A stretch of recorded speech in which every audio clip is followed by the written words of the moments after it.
Fair warning, I haven't thrown since the day before Christmas Eve, so this could be terrible. Oh, yeah, not great.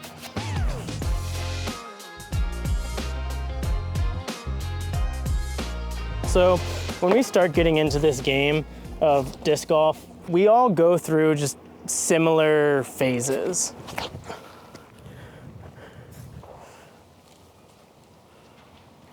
Oh, almost got through. Like when we first start out the game, all of us find the fastest disc we can find because that obviously goes the farthest, and we just chuck it as best we can, and we think that because it's so fast, it gives us really great distance. That I haven't played in a while, but then someone else comes along, tells us, hey, that's actually not how you throw a disc. You could properly throw it like this, and you kind of see how it's supposed to be played. Yeah. Then that's when we kind of enter that second phase of the game, where we kind of actually learn how to throw discs. You throw like understable, slow stuff to actually learn the game. Then once we actually start learning how to properly throw discs, we get a proper game under us, we start building our bag. Then when you're actually getting into it, you start watching the pro tour as well, you start following them. And while you're building your bag, it naturally kind of forms to like whatever your favorite pro is throwing. So it kind of almost turns into a clone somewhat of their bag.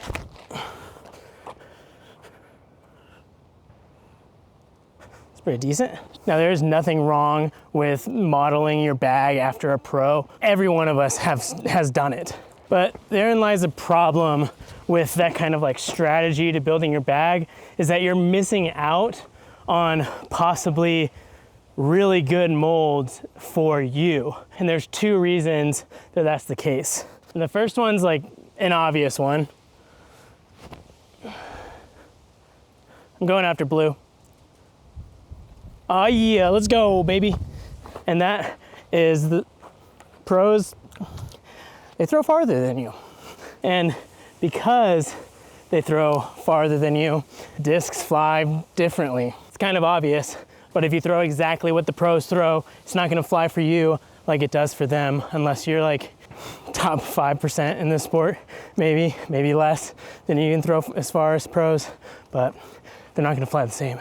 But there's another reason why they might not be great discs for you, even if you throw as far as the pros. And that's because they might not have the same style of game that you play. Like take Gannon Buhr, for example. He loves to throw overstable discs, and he likes to manipulate the angles, like either flat to Anheuser angles, to kind of manipulate that disc to do what he wants. Very similar to Ricky Wysocki's game. Woo! It's nice, that's nice. But contrast that with like a Paul McBeth or a Drew Gibson. They like to throw understable disc and really get the lines they want by manipulating the angles on flat to hyzer angles to get the disc to do what they want. Oh, I slipped, and that's still piped.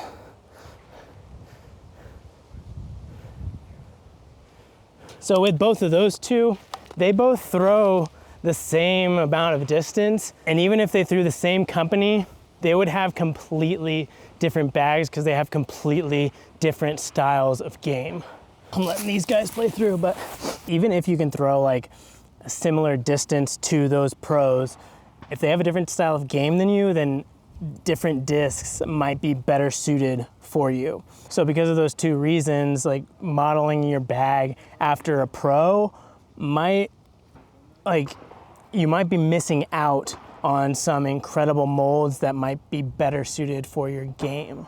For example, like the Sidewinder, probably the most underrated disc in all of disc golf. And so many AMs miss out on it because it's like the pros either throw a Roadrunner or they throw the Sidewinder and they just use it for rollers. So the AMs, if they have it in their bag, they're like, oh, this is my roller disc, because that's what the pros use it for. It's a roller disc. But if you throw it, they are money. I would show you some flights of them, but I couldn't find my Sidewinder at home, so I went and bought one, and I lost it on the first hole. Brand new Christine Jennings Sidewinder. Hole 1, black hoof. I think it's on the left side. I couldn't see it on my small screen here. So yeah, no name or number on anything. So have at it. I just sat on like a small cactus thing. Oh, now I got needles in my butt. That's nice. Or another solid one is like the Uplink here.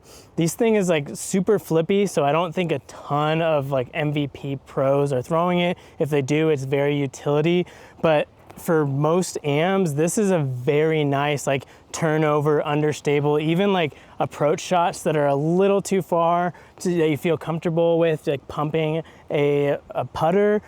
Just throw this lightly and it just pops up and flies so far, has so much glide. So good for AMs that you won't see much in pros bags. Another solid one is the Sting. I know Robbie C talks about this one a lot.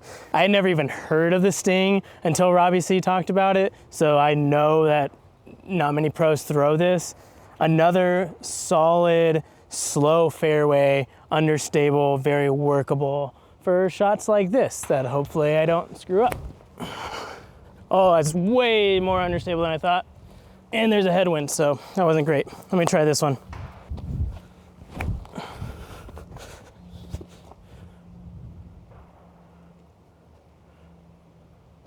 See, that one's more stable than I thought it would be.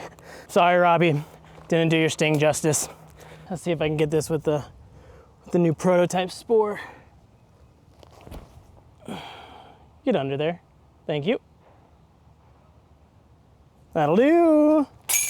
Or even like these distance drivers from Discmania. We've got the DD and the DD1. You won't find them a ton in the pros bags. Like I know the Gannon probably uses the DD for rollers, but these for AMs are very good distance drivers. Like the DD1, it won't offer pros much over say like their DD3s, but for AMs, since it's slower, it's just a money go-to, stable, straight, workable distance driver, and the DD being a great max distance driver for those kind of shots. And if you listen to pros on them, like the DD, you might miss out because you might just think it's a roller disc, when for you, it might be a great like forehand disc, might be a great max distance disc, but the DD1, you might just miss out completely. Then there's the newest kid on the block, and that is what I've been testing out today, the Discmania TD. The TD is probably the most underrated Discmania mold that's ever been made. It came out originally with their Innovamade molds, but it never really made any of the pros bags. And because of that, not a whole lot of AMs threw it, but there were a few AMs who they knew about the TD. Now the numbers on it say like 10, 5, -2, 1. And with the old TD, I only had one of them, but it seemed to fly a lot more stable than that. And I found the same thing holds true with these ones. But for those people who throw less than 400 feet, these things are just so good, so workable. It's just very maneuverable on different lines. It's great in the woods. A lot of the pros, they just rave about the CD1 or the CD in their old lineup, and for very good reason. Like it's a very maneuverable, great workable driver for the pros in the woods.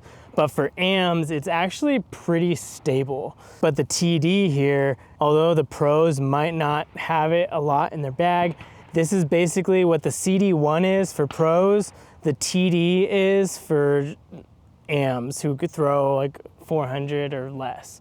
These all have like a slight dome to them, but they're S-line plastic. It just feels great, and it's nice and stiff, but still has some pretty good grip to it. The rim is nice and comfortable. It's a great disc in my opinion. And for even those with slower arms, this might actually be almost like a better Thunderbird. Like the way the pros throw the Thunderbird, this might fly for you. Even with a little bit of wind, this still holds up decently well. Like there was like 12 to 15 mile per hour winds on those tunnels, and they still just popped up and flew pretty straight in them, and they even finished just to the left a little bit. So these have very good workability, still pretty stable to fight the winds. There's a great mold. And if you just listen to the pros and throw what their go-to discs are, then you might miss out on something like this. And I think your bag would suffer because of it. Let me know in the comments your favorite mold that you don't think many pros throw or aren't super popular. But yeah, the TD is great along with the other ones I mentioned here. These released today at 11 o'clock at apollodiscgolf.com. And yeah, thanks for watching. See you in the next one.